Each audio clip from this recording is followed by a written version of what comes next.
time. Okay, let's look at one thing real clearly and emphatically. No matter what you're doing in regard to this awakening, it involves time because you invented it. Perception is time. The distance between events. Now, here's the problem, real simply. Jesus says you invented time, but you do strange things with it. Your space is time, and I'll start right out at the top of this.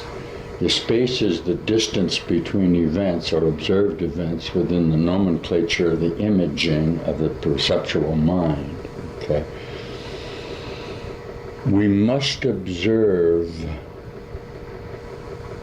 texture, would be a good word, in the relationship of our ideas in order to expand our perceptual association to the congruity of image reality.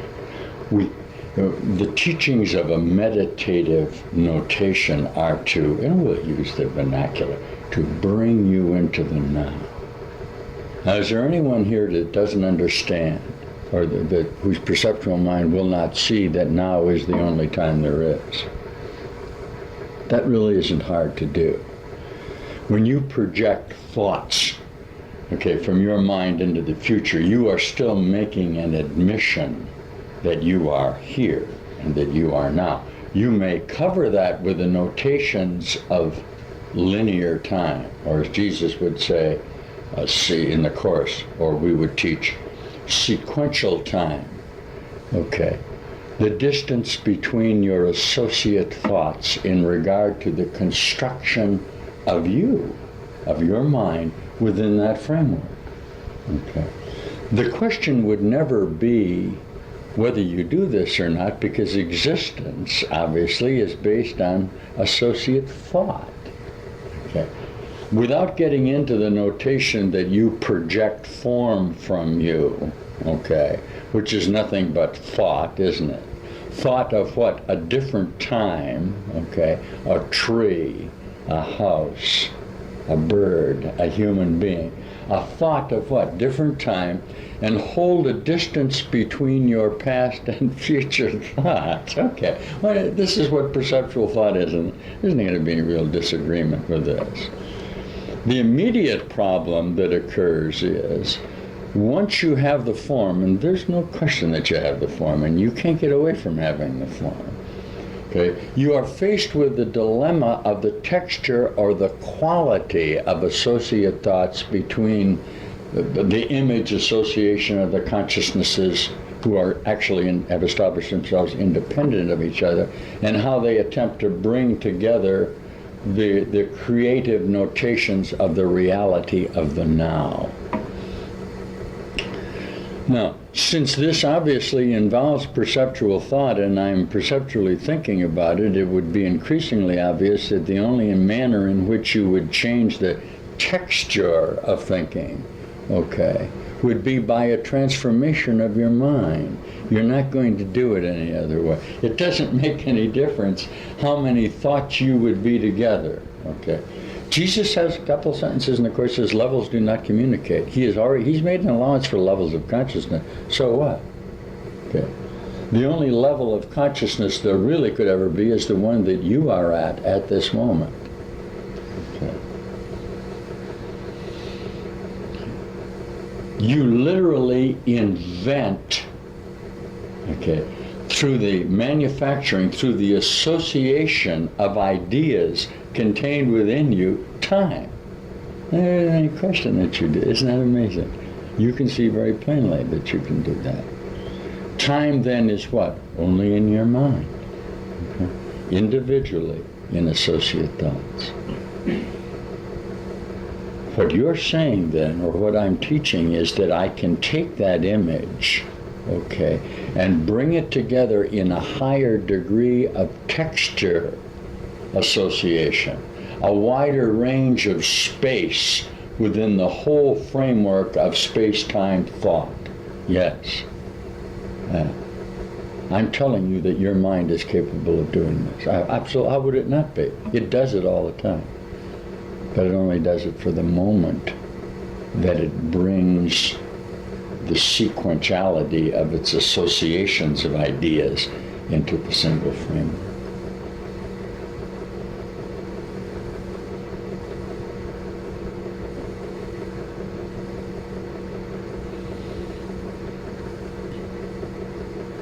Now, in the Course, Jesus will say, if you keep a distance between your past and your future in continual sequential thoughts, you're really no thing, obviously. You can see very plainly that if you're just thought, and that thought is gone, you just keep replacing it with another thought. And you sequence it within a framework of, to a real degree, of your association memories with yourself. This is the I Ching, this would be what you just call the Akashic record. You got this, your genetic association with probability, isn't it? Since you're sitting somewhere within the whole framework of space-time. What a strange thing to do, though. You individually take these ideas that are in your mind, construct a reality, literally, okay, in association with the form, and give it meaning. My whole teaching from a new range of consciousness, this is Master Jesus again, is I must tell you that it has no meaning. Not because it does not have meaning to you, in fact it establishes your meaning, but because it's not real. You see? It simply is gone. It's gone away. No matter how many times you would bring that up within the framework of your previous association, if you remember it and it's gone, you simply live within that framework of association. I'm telling you, you can change your past by changing your mind. And if you change your past by remembering, you'll change your future. This has to be done within your mind, doesn't it? Everybody got this? All right, you don't have to use this in a religious sense. I'd love to take the religious vernacular out of what I teach. You will not get this from the idea of mind association without involving time. You can't. The ludicrousy, then, of separate mind within a framework of what appears to be longevity constructing its own death will be funny to you. And that would include the earth. That includes 1,000,000 years. I can't teach this. Listen, if we're going to change the fabric of time, okay, actually what we're doing is changing the distance between the beginning and the end of it. We're simply taking all of the thoughts that were in association with all of time and pinching them together. In order to pinch them together in perceptual mind, you have to change the essence or the quality of your thinking. You got that? That's what all I really teach is to do that. Huh? There will be a point in your mind where through the accumulation of quantity, which is nothing but full purpose, okay, if you really get purposeful, and this is the teaching, to bring about this transformation, the quantity of time is accumulated to the point where the texture or the quality of the time actually shifts. Primitive man was much aware of this. Just incidentally, primitive man would set up a Sabbath. He was absolutely aware that 1 day a week, the quality of time was different. Why? Because accumulatively, everybody hearing me a little bit, you guys hearing this a little bit? And on that day, he would literally do nothing human. And this is the teachings that have come down to blue laws and all the other things that you don't adhere to. Okay, he knew that he was functioning within a framework of time, and he also knew that on the 7th day, God rested. I can do this anyway. You guys are hearing this a little bit. So that there would actually be a difference in the quality of the time. The old Quakers that would get together for 7 hours in church were aware of this. This has been lost now, incidentally. We've become more mechanized. But the idea that you could come together, okay, in a congruity of associate thought for a 7-hour period in worship was literally bringing together space-time. Yeah. It's exactly the same thing as the year of the Jubilee. When the Jewish calendar would say every 100 years we're going to take all the thoughts we've had, all the properties we've got, all of the so-called farms, all of the grain, we're going to throw it all back into the hopper and we're going to start all over. Okay? This is exactly the same idea as going to church once a week. Well, what I am directing you to is that if the texture or quality of your reality, literally your individual association with yourself, can be changed, okay, wouldn't it be beneficent to you to change it rather than remain in the conflict association of sequential time? Huh? Of course. Now, this is very difficult to press on a consciousness that is holding on to what? Its identity and its limited association. Okay. How can it express itself? Really, creation is only self-expression.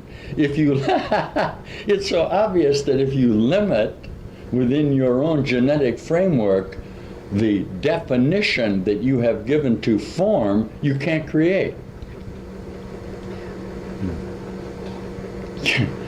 If Beethoven wrote his first symphony when he was 6 years old, he obviously did not construct limited associate form to do it.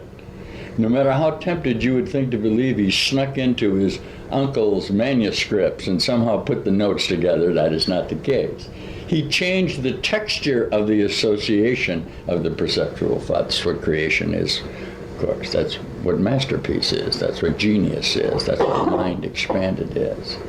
And that's what you're doing. Hey, we're into time here, you guys. You got any more time for this? No, your time is up. Okay, once these thoughts begin to come to you, you can be walking along the street. This is Course in Miracles workbook. Like, see what you're supposed to do, guys out there that are supposedly doing this. You literally stop your sequential thinking. You change the quality of the time at that moment. You know what else will happen as you continue to do it? The perceptions you have outside yourself will change and you'll work miracles. I bet you, do you hear that? You think it's just contained within your own mind, dummies. It's not. The world is your creation. Come on. If time can be changed, space can be changed. The whole teaching would be there is no such thing as space except limited sequential time. When you change your mind, you literally change the events going on around you. Holy mackerel. It's not the observation of the limited bringing together of a miracle is what a miracle is. The miracle is changing of the total event in association with itself, with the totalness of it. Got it? All right. Are we recording here? Are you getting all this? Mm-hmm. What time do you have? I looked at these new little digital computer times. They've even taken space out of a clock. You see, a clock that has hands has space in it. It's like a sundial. It's like a horoscope. They've reduced that into an image of numbers that appear on a little. They just keep squeezing you down. Don't let them do it to you, brother. Back to sundials. We'll be back. I might as well leave this on. We have a lot of excitement about time, don't we, here? Well, where does God fit into it? What's God got to do with it? God is nothing but total time. Okay? You're the one that is constructing something, what, divine or something else, or separate from evilness. Okay? What could be evil except sequential time, which is possibility? Okay? The notation of possibility is fearful because it's an indication of something that can happen to you. Come on, guys. See how easy this gets then? Sure. It's not hard to do that. Don't compare, and it'll change. Don't compare at all, and it'll change completely. Real fundamental teaching. Is that the same as you want to back it off to forgiveness? Sure. You're nothing but a series of ideas, of conflictual associations. It has nothing to do with good or bad. Okay? It has nothing to do with, finally, with the thought forms that you have endowed with a moment's reality in order to hold on to your identity within the framework of space-time. Okay. Is this you then that's doing this? Yeah, why is that so hard? You've looked up at the sky last night and you saw a trillion stars, okay? And you go, oh wow, look at me. Here I'm 3,000 billion separate forms here. And this is me. Come on, look what your mind is doing here. Why not just accept that you've constructed the earth? The continual gathering then of those limited thoughts will give quality to them and will actually change the texture of your time. There is no other way to do this. You are in time. Okay. Jesus says that time, okay, and remembering, okay, perception are the same thing. And this is the course again, but just for a moment, it is the same thing, obviously. Okay. Time in itself does nothing. It's the sentence. You give time all the meaning that it has. Okay. Just as you give memory, and to remember all of the meaning that it has is given by you and your ideas.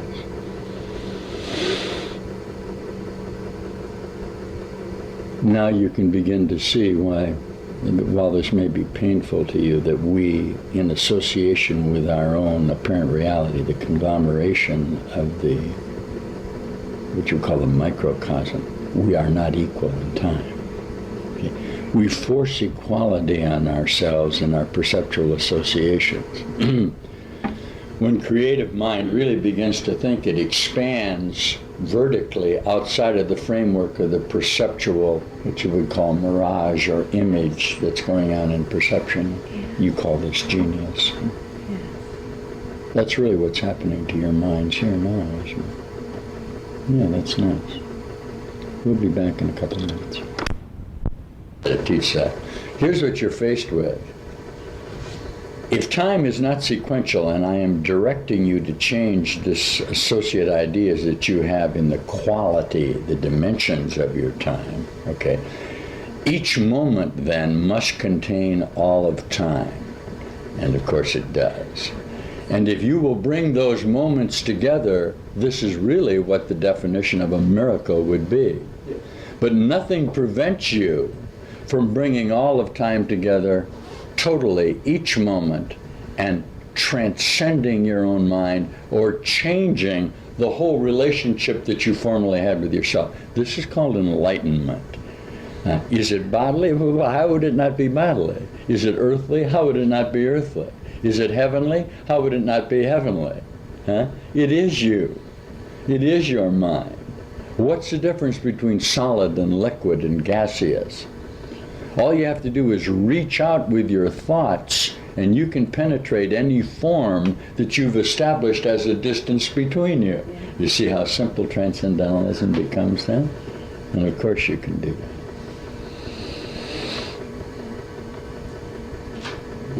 We have a divine brother, Master John, who is John Frank, who is leaving now. He has to go, and he's very much aware that he's stepping into a what you would call a slower sequential time. There's going to be momentarily for him a little more distance between his thoughts because he's going to have to make allowances for thicker, I'm using these terms kind of interchangeably, or darker textures. Okay, there's not enough what you would call light shining on them. They're not fast enough. When Jesus says we're speeding up time, this is what he means by of course. We're changing the texture. Now, those of you listening to this tape will, and this is a notation that should be made, can detect a difference in the textures of your thinking when you listen to a higher emanation of energy responses in association with itself. This is the definition of a master or whole mind teaching. If you do that with the Course in Miracles, you would see immediately that the thought forms and patterns that are brought together by Master Jesus in the Course are not human thoughts. No matter how much the scribes are determined to pull these incredibly lovely, light, total concepts into some sort of framework of their limitation, they're not succeeding. It's becoming ludicrous. Somewhere along the line, somebody in the groups that are doing it now are going to have to look at it and say, hey, this is true. Reality, okay, the reality we have at this moment can be transformed to a different framework of associated space-time. Yes. Now, I'm not going to get into the psychology of the resistance of that because obviously the limiting factor, what is termed death, Okay. Sequentiality, which you call aspects and degrees and intervals and waxing and waning, are all part of perceptual mind. Very simply, perceptual mind then, within its framework of a limitation, defends itself from wholeness or eternity, of course. Of course. And that's where the conflict is. That's what he constructs in his limited framework. And the distance between his thoughts is conflictual, isn't it? Yes. Is that real? Hey, that's real. He's got thought forms out there that are literally attacking him because of his previous and future associations. We're bringing a lot together here. Those of you listening to this tape, I mean, if you can get it outside of your limited, incredibly limited associations of religion and philosophy, and pull it all together in a simple statement that you're speeding up time. Okay? The idea of evolution, the idea of movement from slowness to fastness is the whole idea of your mind. Okay? Bringing together the alpha and the omega, the cause and the effect. What a glorious notation if you could take a sentence that Jesus says, that no matter how tempted you are to believe it, finally cause and effect are not apart. That would step you out of what? Time, wouldn't it? Automatically. Okay. And the closer you bring together, the more responsibility you take for thought. The closer you bring the effects together with you, and the closer you get to eternity. This is all we really present to you. Your dilemma and the dilemma of the earth is the admission of this. But come on, I'm sitting right here in your dream sequencing. The reason we call this a dream or an illusion or hallucination is it literally cannot be real. What you call the ego, and don't say that's not what you are, because it's what you are, as long as you're associating thoughts in time, cannot be real. It simply isn't. Never mind the idea, well, it is real, and then it works to do something. That's nonsense. If you're going to look at changing the quality of the thought form of time, you see immediately that it's not real and never was real. No matter what you do, you're not going to make it so. But that is not going to prevent you from being real and associating in any manner in you which you wish to associate it with.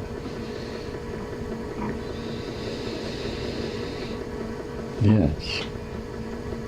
It's funny how the mind holds on to time and makes a prediction about its death. It says, I'm going to do it. It literally dies at that moment, but it can't see it. Do you see?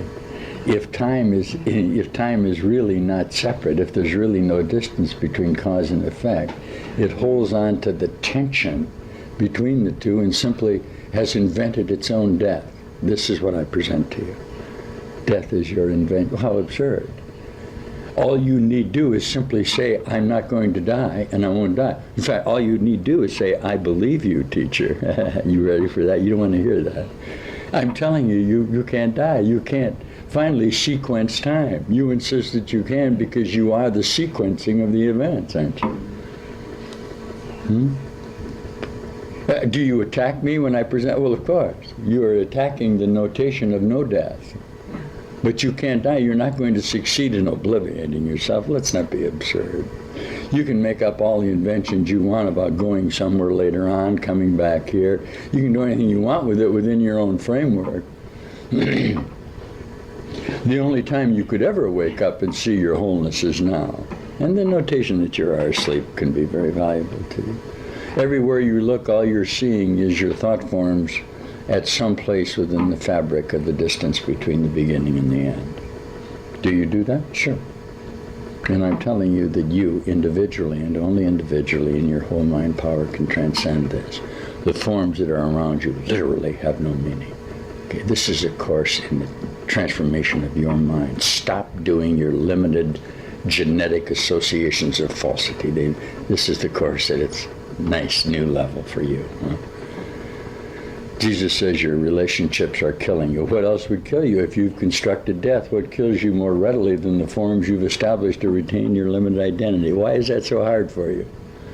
The only way that you can come to know that, obviously, is by the relinquishment, okay, we're back into the teaching, or the non-defense of yourself in association with your determination to hold on to the limited state of consciousness. Does anybody out there not hear this? Oh, you hear it all right. You don't like it. All I really want you to do is make an obvious, simple choice between time and dying, okay, and life and living forever with love. Why should you have to lose something? Why do you defend your own demise? Can you hear me, you dummies? The reason I call you, I don't mean you're dummies. What I mean is you're dummies. Yes. What I mean is your eyes are not constructed to see. And any vocabulary that you have in response to this is designed to defend yourself. As Jesus said, you invented speech or babble at the Tower of Babel to keep from seeing the very obvious, that you're whole and beautiful. Huh? Now, if I'd offend you, that's okay. I'm sitting in the middle of your dream, though. How are you going to get away from me? You can't. Huh? This is all over. Isn't that funny? But Jesus in the Course says the most you can say about the past is it's over and gone. If you'll understand that your future is your past, then the future will be gone. If that's gone, you can see immediately that all of this is gone. And now the sentence of Jesus, this whole world was over a long time ago, perhaps will begin to mean something to you, you dummies, in your own dream. I think I'm attacking you. I'm trying to shake you loose from your own perceptual poop. Excuse me, that's not a very scientific term. But everything that's constructed in the form has no meaning. Yeah. Jesus would say you put a frame around it, you gild it, and you give it credit. This is lovely stuff. And it just rots on you. It just goes away. It stinks finally. And you keep burying it and worshiping what? Your death associations. Then you stand around the consciousness that you have killed with your own mind and bemoan the fact that it's dead. Would you care to look at that, funeral goers? Huh? This is in the Course too. You gather around the bier and bitterly complain, okay, about the time that you have established for your own demise. How about this? Is the word insanity perhaps appropriate at this time? It's very early in the Course. How could you not observe the craziness and the nuttiness of the determination of a consciousness to intentionally inflict on himself sickness, pain, and death? Salvation obviously comes from my new certain mind that this is not real, so that I don't have to judge it in its limited associations with itself. You hear me? Come on, new minds. Huh? Is this a new teaching? Yeah. Is the earth real? Don't be absurd. Look at the relationship of where you are to the universe for just a moment. Huh? Now be happy that your mind is in this expansion. Jesus says, be a happy learner rather than trying to crunch down and listen to the calls of all of your previous murderous intents. These are the images and thought forms that you have sent out to bring you back the message that what I am teaching you cannot be true. Don't tell me you can't learn this Course, Jesus says. Don't tell me. You wrote it. But you wrote it in a different sequence of thoughts and have returned with me now for a moment to bring it into the focus of I'll use joint reality, the moment that we shared in true perception. Thank you. We're at God's country place, just kind of sitting here and talking about being out of time, which is where we really are. And we've come just for a moment to remind you that you did awaken and are gone from here, and all of the torture and pain and death that you're feeling has absolutely no reality. I know this is difficult for you, but the necessity is that you accept my certainty that love and goodness and wholeness are real and forever, and they have no association at all with your perceptual mind of sickness, pain, and death. We hope we see you soon. Obvious to you why we teach this as forgiveness, real quickly, you psychologists. The idea that you would hold a separate thought form out from you and deny that you have created in your own mind is what conflict is. Come on, everybody want to look at this? Who really wants to hear this? It would be obviously necessary for you then to change your mind about the form that you've put out there. The way you do that is by including it in with your own mind, okay? This is a course in inclusion, not subtraction. It appears to be a course in meditation, okay, or quieting your mind in order to still it down in its concepts. But remember that mind is active all the time, okay? This is a caprice creating going on in here, okay? By stilling the sequencing of the time, the mind expands automatically. This is what we want you to do. The idea of practicing forgiveness will become real strange to you finally, because you'll see immediately that you've constructed sin out there, and you will immediately forgive it and bring it into wholeness. And this is part of the teaching.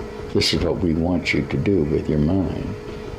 But the idea that you're going to practice that really doesn't make any sense. Why would it make sense? Okay. It'll change if you love it. Okay. The real problem that you have is that possession of thought form is what holds you in existence. And the idea that you must give in order to have is very difficult for you.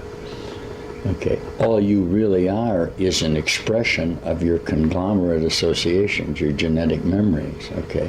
If you hold yourself in a distance between your thoughts, you will be possessed by the thoughts and will only squeeze out of your perceptions that associations within your own mind. Okay, the notation of giving then becomes imperative, so that you can come to see that having and being are the same thing. They're not separate. You don't really have thoughts, you are the thoughts. And this is what happens when whole mind comes whole. Okay? It begins to extend from itself its expanded identity. And finally, it simply becomes a single whole identity in the transformation of the mind. Nothing can be solved by conflict, obviously. Your idea is that conflict can be solved by balance, or taking your previous forms in a time framework. All you do is extend longevity. Okay. Eternity is not a long time, and you've done this for a very long time. The result of balance must be death, because it's the idea of duality, or that there really are separate thoughts. You listen to me, okay? Number one, an idea never leaves its source. So every thought that you ever had as a source of it is contained within you. Number two, there are no such thing as separate thoughts. The only thoughts there could ever be are the thoughts that are emanating from your mind, okay? We'll give a little more talk on this later on, but take a hold of that. So you don't look out and pretend you don't know something. You don't give construct to something and then deny that you know it, and let it instruct you from its own limitation. This is what a relationship on earth is. Neither one of us know what we are. I'll deny you, you deny me, and we'll base our reality in time for just a moment on nothing, and then die and mourn the fact that we don't have a solution to this. How absurd. Okay. Well, it's very hard to teach that not knowing is a denial. Okay? Yeah. It's a decision. You literally make a decision not to know. Who are you kidding? I know you better than that. I know you all perfectly. How would I not? If you want to fit us somewhere in time, we have to fit somewhere in time, because you're a combination of light refractions or rays harmonizing in the sense of creating limitedly in a particular sequencing framework of time. We then come together, but we are only thought forms. I must know you completely. Am I meeting you in different phases of the fabric of time? Jesus says it's impossible to meet a stranger. Not only that, but if you meet him, you must have met him in an earlier and a later framework. You like that. That's reincarnation. I'm telling you, you're carnated all the time. You never it. You only change it each moment. You like that? Somebody asked Jesus in the teacher's manual, is reincarnation valuable? Anything that would let you to know that the time, that life is continuous, is valuable, and the scribes immediately take a hold of it and practice their own death ritual in order to say, and then proclaim that the master says reincarnation is okay. That's nonsense. I tell you, everything is okay until you change your mind about it. Dreamer of the dream. This reality is only your dream. It is not more than that, and you can step out of here at this moment by changing your thought form associations. Okay, moving mountains, like Master Jesus says, the least you can do. Why would you bother to do that? You're just reconfiguring the illusion within the limited framework. Can you do that? Oh, wow. You're doing it every moment. I'm teaching you to die now to live. Huh? Let go to live. Change the sequence and shorten the time. Can you hear me? Can you hear me? Huh? Let those that can hear. Do you hear this? That's why we keep saying that. Is that opening up in your mind now? Huh? Are you bringing together that perceptual disassociations of that distance in your own body brain? Are you undergoing a change to open up the Holy Spirit? We'll be back. We'll be back in just a minute. A couple more comments while this tape is still vital to me. Listen, here's the difficulty you have, and this is why we need places around the world like God's country place, a place where you can come and have the serenity of the disassociation from the conflict of the world. Okay? Obviously, if I looked at the clock now, I see that it's a particular time. That immediately places me in association with getting up this morning, going through the day, and ending the day to day. The next thing you know, you're planning for your pension and for your vacations. The idea that you can stop doing that is obviously not looked on with favor in a world that bases its reality on the passing of time and your termination. Why? You'll stop buying life insurance policies. Finally, what do? You stop sending your children to school in order to establish some sort of posterity, so that when you're dead, they can go on living. Do you see why whole thought is attacked? Okay. Where do you seek solace for this attack, or that's inevitably going to come in the judgment of you and your previous associations? Hopefully, in this maturation of mind, there are other brothers, other teachers who are speeding up their time. This is what Jesus calls the circle of atonement. So that you then can come together, and there is value in your coming together in the exchange of the energy-mind associations with this. Okay. So here's what you do. You begin with a positive admission that there's no way out of the dilemma of sequential time except by the relinquishment of the limited self. This is all fundamental initiation teaching. Okay. You make the admission to the necessity for transformation of your mind on an individual basis. Then let everything that you do each moment within this apparent sequencing be directed to this certain assertion, that, as Jesus would say in the Course, you can shorten time indefinitely. You can literally bring it to a close. Why?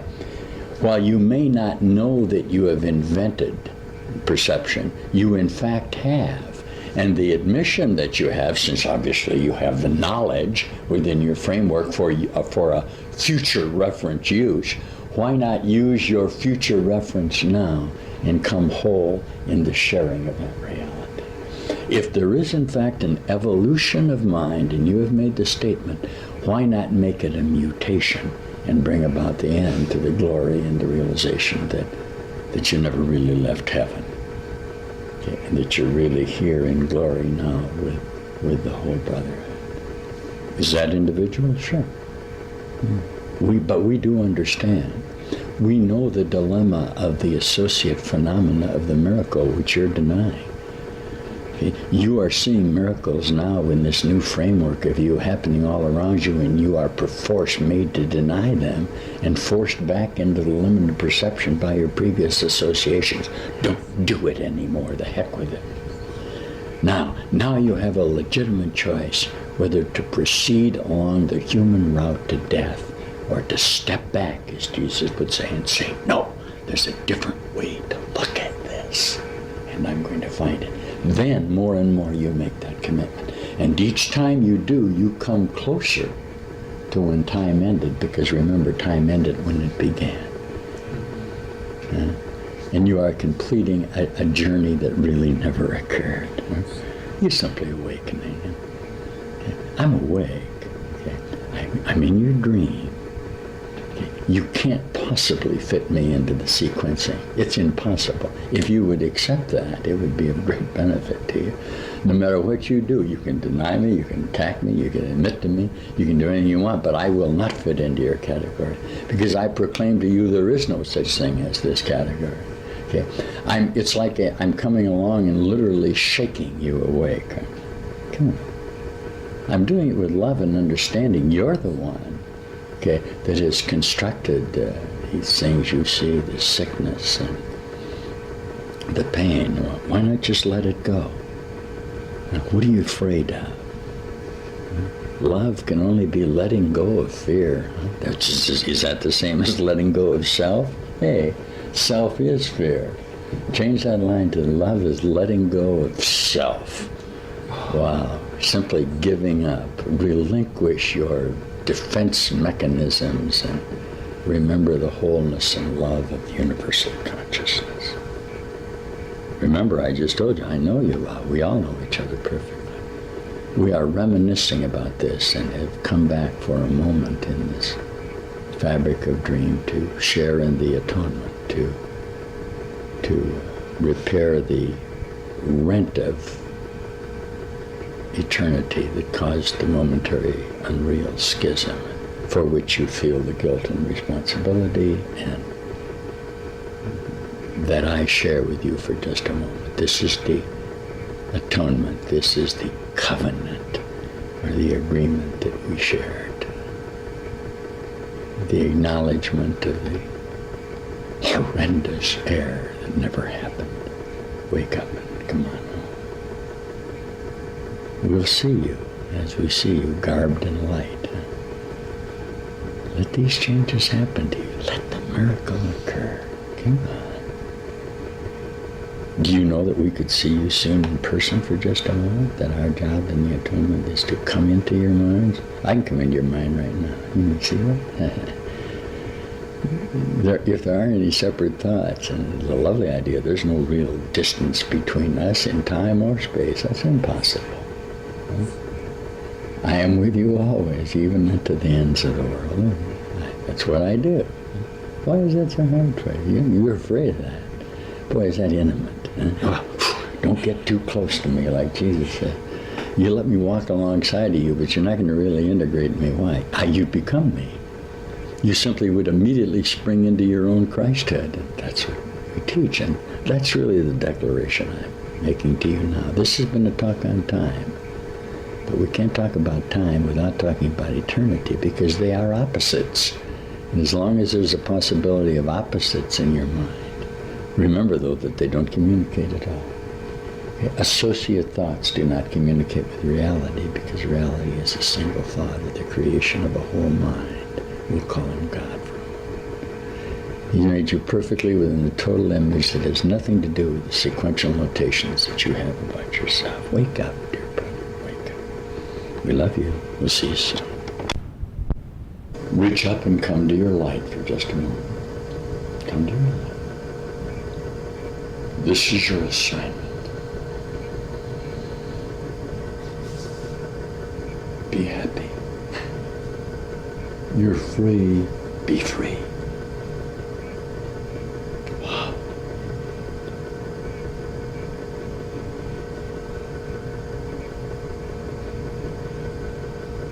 That's it.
on the back side of this tape, and the other side of the tape is making these very pragmatic statements of truth, that time is not sequential.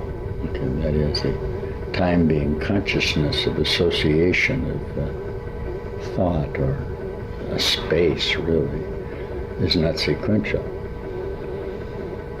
And finally, if there is only a single time, okay, this moment, that would be as close as the idea of time could get to no time.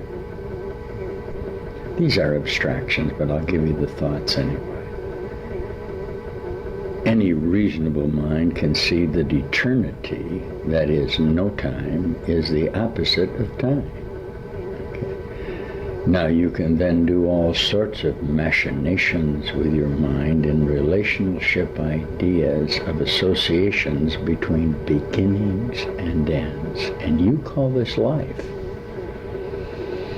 And indeed it is life, but it is in conflict finally with, or it is a disassociation from eternity, or the single certainty of truth and wholeness. These are, and you can get into Socratic discussions about time and no time, and the numbers one, and the impossibility of two, and the certainty of subjective reality. And that's fun, and a lot of you guys like to hear it. We'll do that. Let's get into quantum, and we'll make statements that everything contains the whole, or everything is going on at one time. Your mind contains all of the aspects and degrees of non-linear time in a congruity of reality, and your mind is all about, and these are all true statements. Okay, here you are sitting and you're doing the Course in Miracles, for example, of Jesus who teaches no time, and you pluck out of the Course statements like, you can get this over a period of time, or statements like, this can take a very long time to do. That's in the teacher's manual. Because we have given you, and we cannot take from you, the mechanism of decision within a perceptual framework. And that, dear brother, is what linear or progressive time is. Okay?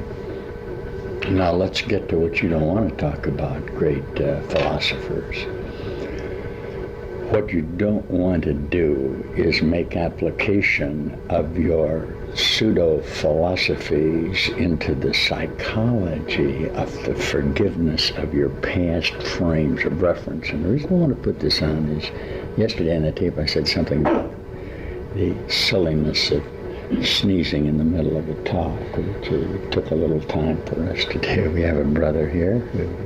We're at God's Country Place, incidentally, so we don't get into this too deeply, and we're sitting at the kitchen talking about this being the time of our salvation, about this being the time when the decision was made for our transformation, and that in fact it did occur. What does Jesus say? Time is a sleight of hand. And the free willists do not like the idea that everything has been determined, and we will give them total freedom within the determinist framework of the inevitability that all time is past, but we will not allow them to have the will to annihilate, because the will to annihilate or to obliviate is impossible. Now, since you are in what you call sequential time, let's back it up a minute here. I got off the track. Now, here we go once again. You are nothing but a conglomeration of grievance. Okay? You have brought with you into this framework an idea of lack or need or defense or attack. You might just as well stop, philosophers, with what you're doing right now and take a look at the associations that you have brought with you in this particular karma frame of reference, the images that you have projected from yourself. You must if you're going to do this course in initiation, if you're going to come to me, if you're going to make declarations of your need for transformation, you're going to have to go to the fundamental issues of the refusal of you to accept the inevitable statement that you are inflicting pain on yourself. Until you get that, you don't have anything. Until you make the admission, and this is what Master Jesus, this is really all the Course teaches. Okay, I know you don't want to hear it, but we might as well start with the premise. There's no sense in telling me that you're practicing forgiveness. That's absurd. Practicing forgiveness is an attack on reality. Yes. Everybody smiles and says, yeah. Well, I'm certainly working on giving up my grievances. What absurdity. You are nothing but a grievance. Somewhere within your framework, you really believe in this dream that you have constructed and placed these images outside of you in this little, wherever you think you are, dismal alcove, Jesus calls it. You are letting these dream thoughts that you send out come back and attack you. If that's not hallucinating, what is it? But that being said, until you're willing to address it in relationship with yourself, there's no sense in coming to me with all the philosophies. Huh? There's a lovely so-called transpersonal psychologist named Ken Wilber, maybe you know of him, who wrote some lovely notations of the merger in advancing of consciousness in the evolutionary process to the certainty of truth. And he presents it beautifully till he reaches a point of his own psychology, and then he makes inane statements like, I wish my guru would go up to a mountaintop so I wouldn't have to judge him, so that I could put him separate from my own reality. He makes no real attempt to judge himself in relationship with the illusion. My direction to you is this: you have all of the power in your mind. The only time the transformation can occur is now. If you will give up your previous associations of yourself in this sequential time, you will undergo, as we said on the other side, a change in the quality of the time. Okay, and this is really what forgiveness is. There are elements contained in this teaching that smack of detachment to the point of surrender. Okay, obviously you guys on this really so-called serious spiritual path have the notion that you are going to understand God. You are very determined that within this framework of your grievance and limitation, you will bring to whole truth, okay, your ideas about what God ought to be. But if we use the word surrender, you don't like it. Well, I know, but let's all get together and pull together, and we can solve these problems. So how do you solve the problem of death? Your mind has already constructed the problem of termination. This is the whole notation that you're sequencing time, isn't it? And I say, well, don't do that. How do we do that? How can we teach that then in the psychology?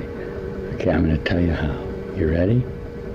Here's what I teach. Die now. Okay? We got them now, haven't we? Rather than putting off the inevitable, and I assure you everyone comes here for no reason but to put off the inevitable. How absurd.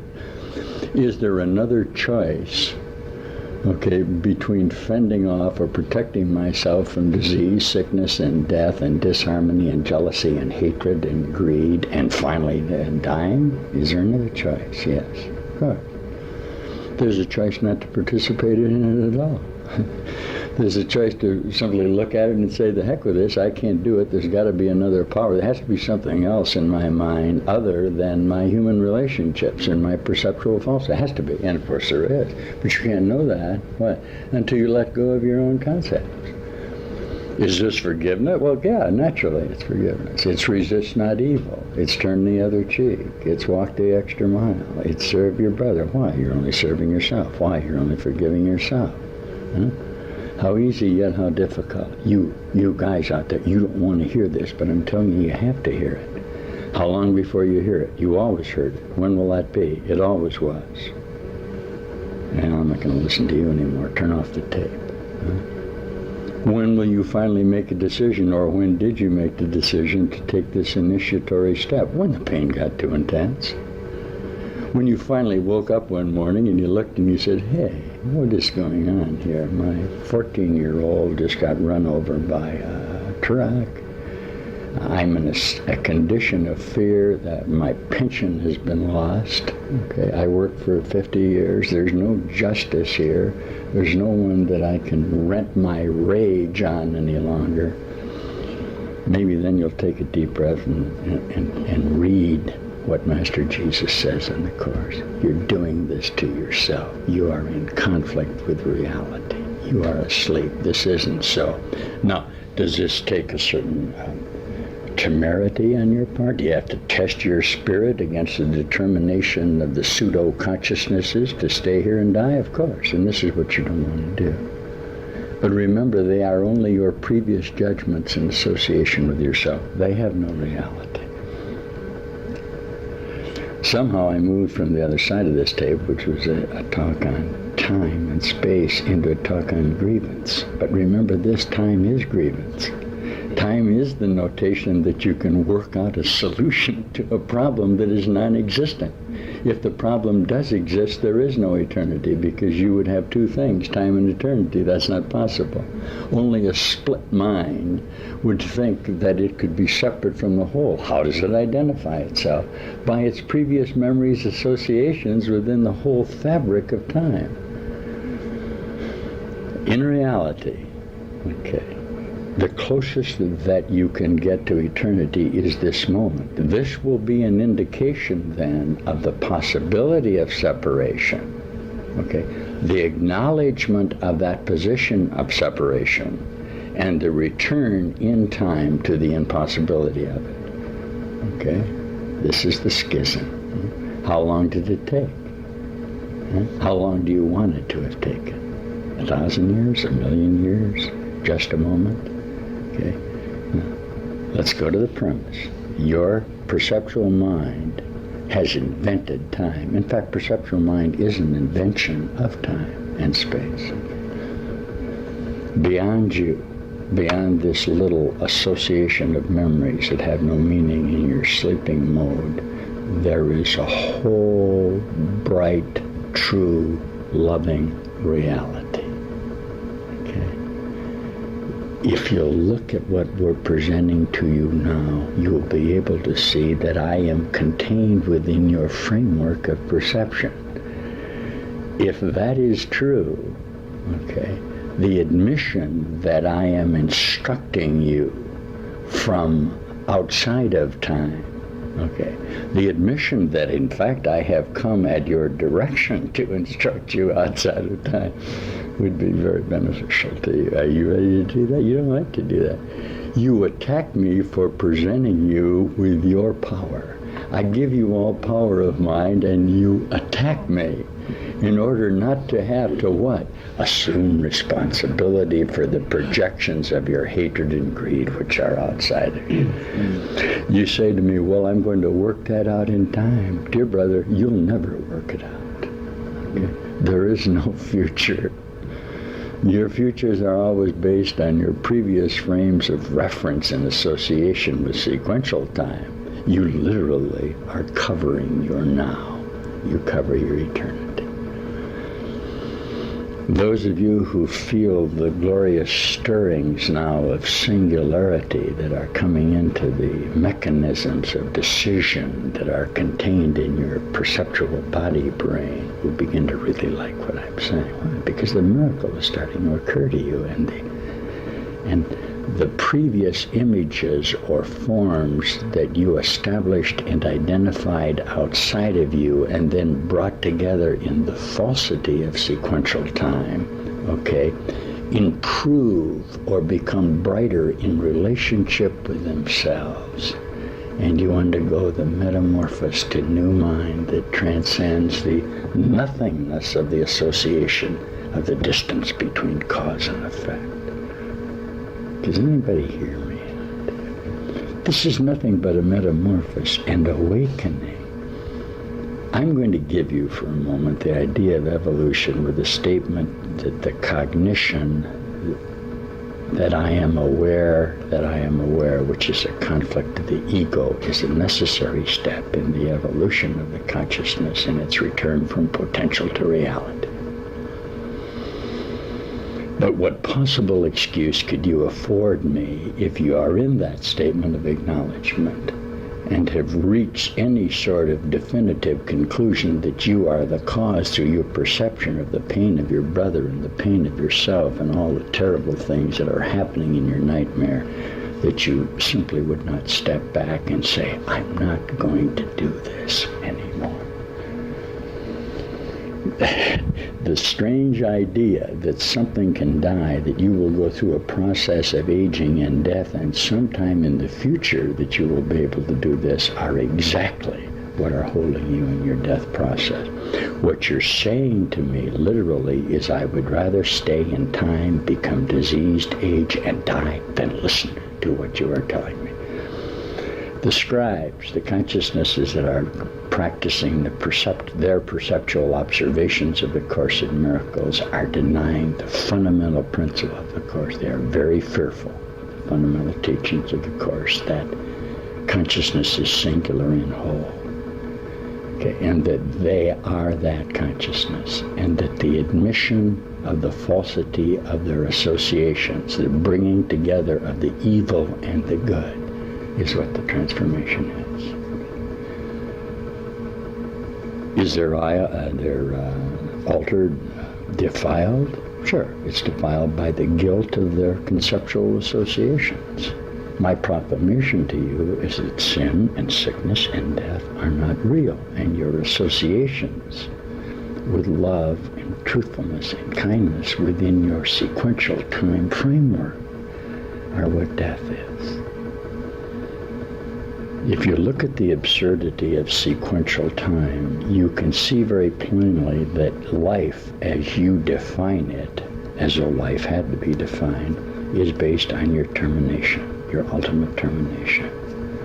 That cannot be life, dear brother. Life based on death. If the qualifications for life are not being dead, and that seems reasonable to you, you might as well turn off this tape. I say to you unqualifiedly that consciousness is singular, the truth is whole, that there is no death, there's no such thing as termination. Okay? Well, how many are ready to hear that this simple statement that there is no sickness and death, that they are whole, and they are that's what Jesus would say in the Course, the only living Son of God? That doesn't have to mean anything. All that has to mean is that you're living and that you're whole and singular mind, and that there's no conflict going on outside of you. The notation of future conflict, the need to store, the need to hold on, the need to possess, are only indications of the limitation of your mind. That's all. We started out this tape with a talk on this wonderful talk on perceptions of time and the fabric of time and the quality of time, and we end up saying, why don't you forgive your brother? Why don't you try to experience the pain that you are causing to him? Then the inane statements you make to me, like, well, I know I'm the cause of this and I'm going to work it out, are nonsense. When you begin to feel your brother's pain, you'll stop doing it, brother. And I assure you that if the process of knowing is giving, okay, if the process of being is giving, okay, when you give pain, you must be holding on to it. Come on. These are lovely statements of relinquishment. I think it's time that you did it. We're with you here. I'm with you here in this dream for just a moment, as you instructed me to the awakening and the glory of your realization of remembering that this is not real. Come on home. Okay, we have the bass and the Pleiades. We'll pick you up there. We closed out this section a long time ago. You like this little thing? It was a screw up, but it's been taken care of. Is a screw up the same as a mistake? Yeah. Do you want to admit to the mistake? Why not? If the mistake has caused you all the problems, why don't you simply admit to it and spring into heaven? Not hanging out here. Ah, that's the ship's leaving. Amen. Are you at the rendezvous point, the covenant? You have this deep in your cellular memories of the certainty that what I'm saying is true. Get excited about it, brother. This is your way out, and you can remember it. We love you. We'll be back in a moment, maybe to read a little bit about time and space from our brother Jesus' Course in Miracles, which is your way out of here. All right, let's look at this through the teachings of Master Jesus and the Course in Miracles for just a moment. We are proclaiming to you that time is not sequential, that every thought that has ever been in all memory is contained in you. Now, if you want to call memory, consciousness, your genetic code, that's perfectly all right. If you can gather together all of the notations of relationship thought, and you want to call that an evolutionary process, you want to show me how the zygote evolves through the phases to a metamorphosis of a human being, I'll take all that. Do that with me. What I want to show you is that finally, the universe is only mind, and that mind in perception must be the mechanism of decision, and that by bringing together the variant mechanisms that you have made application of to hold yourself in the limited framework consciousness, you can indeed transform. Okay? This is early in the Course where Master Jesus is talking about guilt, and this is chapter 13. What he says is this: guilt has nothing at all to do with right or wrong, or sin, or sickness. Guilt is simply the organization of your own thought system. You are going to be responsible for the associate thoughts. And there's a sentence in chapter 13 where the Master says, it may seem strange to you that you have no need to order your thoughts in any direction. And in fact, if you do, you will hold yourself separate from the truth. Listen to this. To perceive truly. Now here's an admission that it's possible for perception, for a moment, to be true. You transcendentalists out there. The moment of truth that you have come into is a perceptual truth, but what is involved? To perceive truly is to be aware of all reality through the awareness of your own. Aha, isn't that something? But for this, no illusions can rise to meet your sight. Why? Reality leaves no room for any error. This means, that you perceive a brother, you see the things outside of you, you see your associations only as you see him when? Now. Okay? You ready to really look at this? I'll show you what forgiveness really is in your mind. You see a brother only as you see him now. Why? His past has no reality in the present, so you cannot see it. This is literally the way I look at you, if you care to look at what the whole mind is. No matter what you would present me with in a perceptual evaluation of yourself and your need to associate with me, I assure you that it means absolutely nothing to me or to any whole mind. Okay? The idea that you are going to formulate yourself from our previous associations and present to me a program of relationship doesn't mean anything. It doesn't mean anything to any advanced teacher. He's simply going to look right through you and say, what? Well, you're the only living Son of God, okay? His past has no reality in the present, so you cannot see it. Now, this is if you have true perception, okay? Your past reactions to him, okay, are also not there. And if it is to them that you react, you see but an image of him that you make and cherish instead of him. And that has to do with whether you love him or hate him. You can cherish hate just as much as love, and you do. You actually construct this image based on your previous reactions to him, and this is stuff and nonsense. There's no sense in perceptual mind, does it? It bases its reality on its past, doesn't it? Okay? In your questioning of illusions, ask yourself if it is really sane to perceive what was as now. If you really want to look at it. If you remember the past as you look upon your brother, you will be unable to perceive the reality that is now. Later on in chapter 17, Jesus will say, when you look at him, you are literally seeing nothing. He's an image of your past associations, or of your future associations, which is a prognostication of devastation, since it's based on a previous frame of reference. That's the apocalypse, right? You consider it natural, this is a condition of the human mind, to use your past experience as the reference point from which to judge the present. Yet this is unnatural. You hear me? Because it is delusional. Ready? When you have learned to look on everyone with no reference at all to the past, either his or yours, as you perceive it, you will be able to learn from what you see now. For the past can cast no shadow to darken the present unless you are afraid of the light. And this is exactly what you're afraid of. You are afraid of the true you. So you hold yourself in the bondage.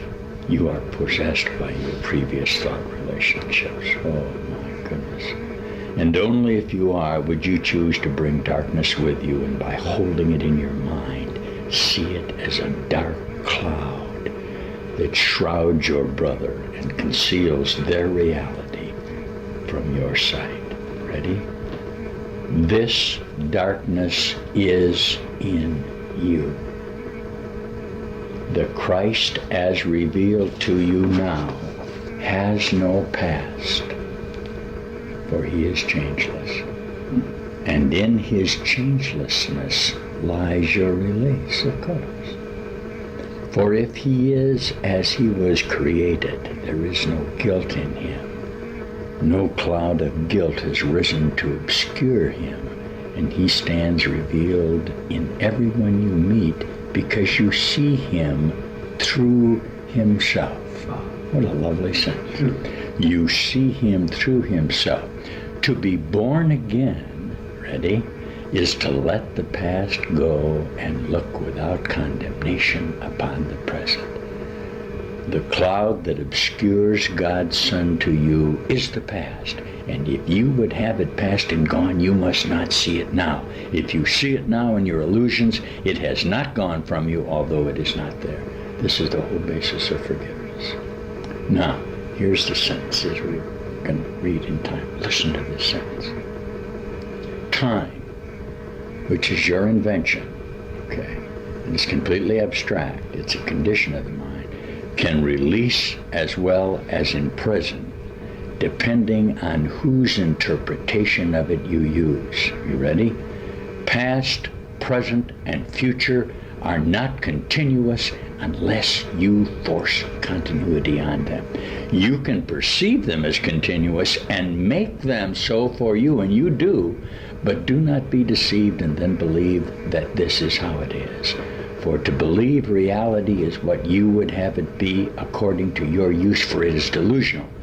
You would destroy time's continuity. Now wait, here we gave time continuity, and I'll come back to that, by breaking it into past, present, and future for your own purposes. You would anticipate the future on the basis of your past experience and plan for it accordingly.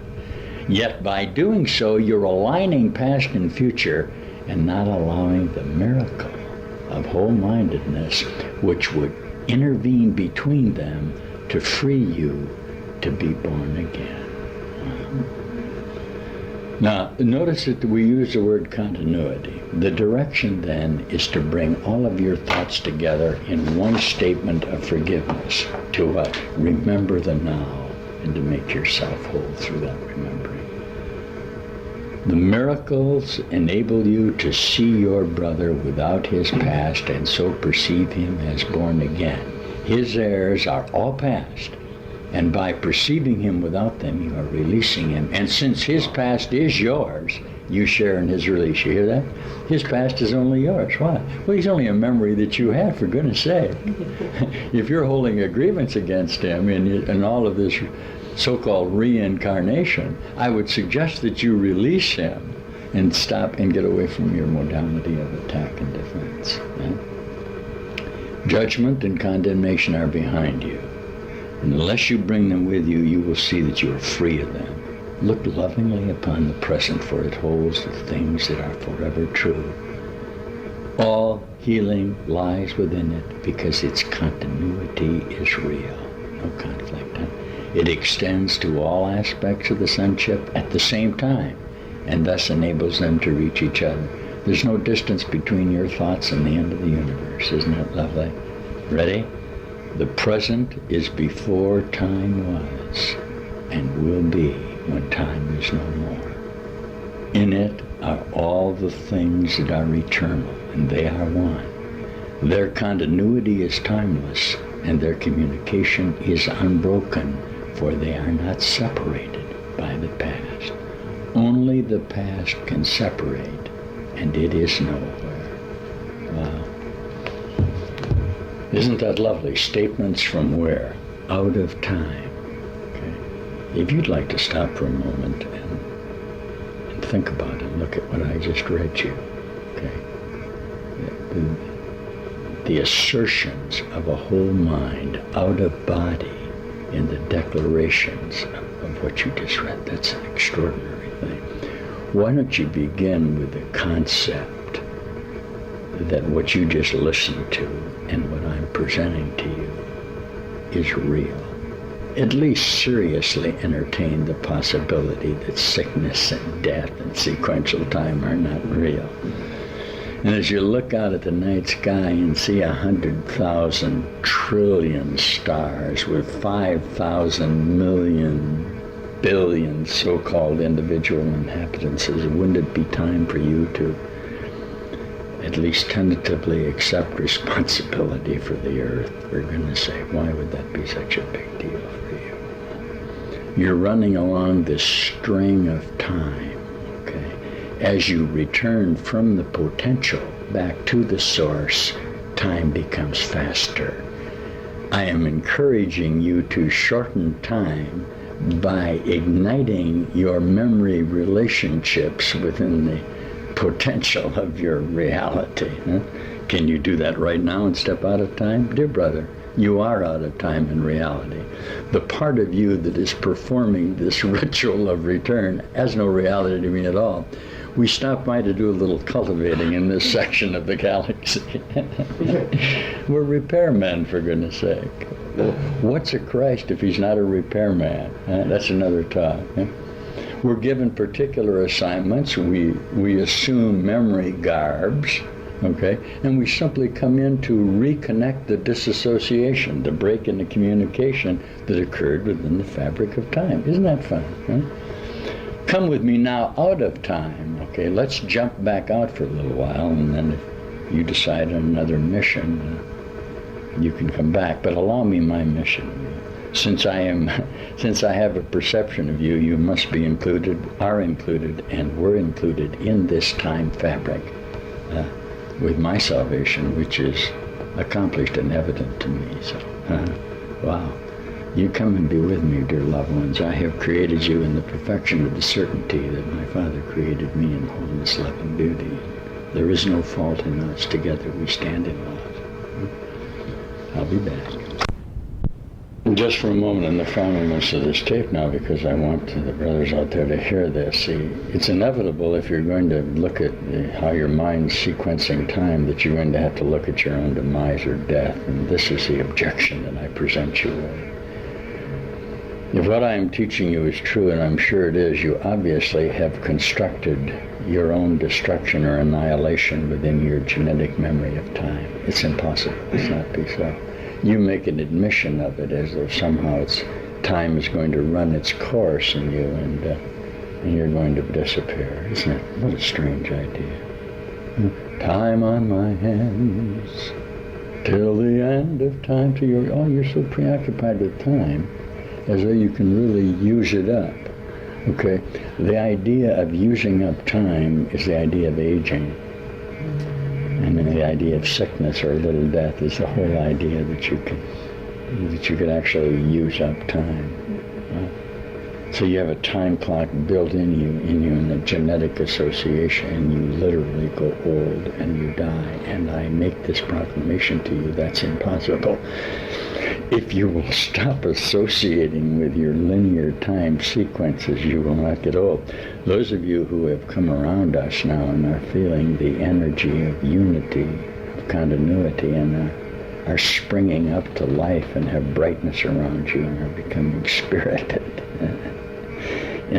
in this healing process, how young you look, because you see that aging is an absurd notation. Okay?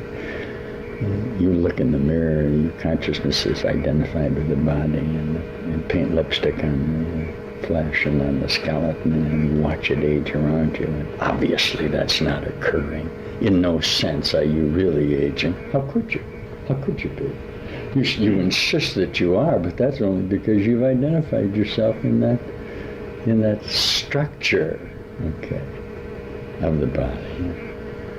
Now, if that is so, but there is only a single consciousness contained in every fabric of you, in every microcosm, in every cell, must be this light of reality, and it is. And through taking it all, this is the way Jesus teaches it in the Course, to taking every thought that you ever could have, which is all the thoughts that there are, since an idea cannot leave its source and go anywhere, you simply bring it all together in the single memory of the wholeness of you. My declaration to you is that there is a process, and that has always been with man, okay, the secret wisdom of illumination, that you can do this, but I declare to you that it's an individual process, and that you can't do it in accord with the projections that are outside of you in the denial of this. If you can hear us, let us know. I know you're out there. How much pain are you going to continue to inflict on yourself in your determination not to see how simple salvation really is? As much as you need to, I guess, but whenever you say, I'm going to keep on doing this, it's just an indication that you're not in the pain. I hate to tell you this, but you've given it to your brother, because all around you is, if you can somehow consolate yourself with the terrible things of hell, and this is where you are in hell, you go ahead and do it, my brother. Obviously, you have not then accepted responsibility for what's occurring. Those of you who have gone out in high service and time and retained an identity of satisfaction in the deliverance of your brother through the attitudes of service and giving, realize this: you remain the constructor of this. And until you come to know that only service to God or truth has value, and not service to your self-imaging, will you get this. And I know that's a big step, but come and take it now with us in this incredible statement that the time is now. We'll be in heaven together. We'll see you soon. Well, that being said, let's have a quiet now together and lay down your past associations and still your minds, okay? Now, if you feel the thrill of anticipation of what's occurring to you, and you can feel it on this tape, just keep being free-flowing with your mind. Don't hold on, and your mind will seek real high levels. We teach a very active meditation. Utilize all of your thoughts, but don't hold on to any of them. Keep letting them go. You'll come right to the light.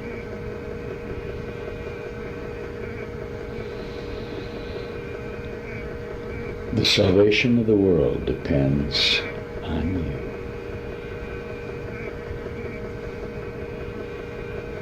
Not on the effects that you have constructed outside of yourself. Retain the death sequencing of your mind. Come home.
We hope you'll join us now in this course in individual transformation.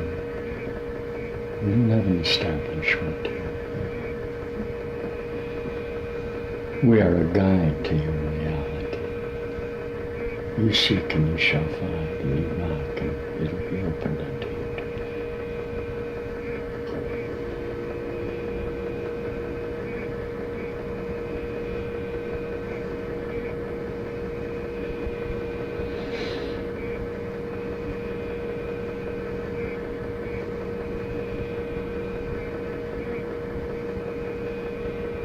We hope you'll come and spend some time with us.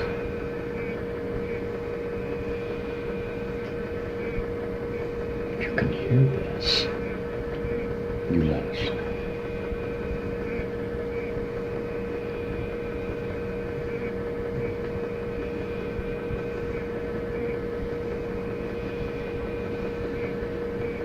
We've been looking for you for a very long time. Now that we found you, we're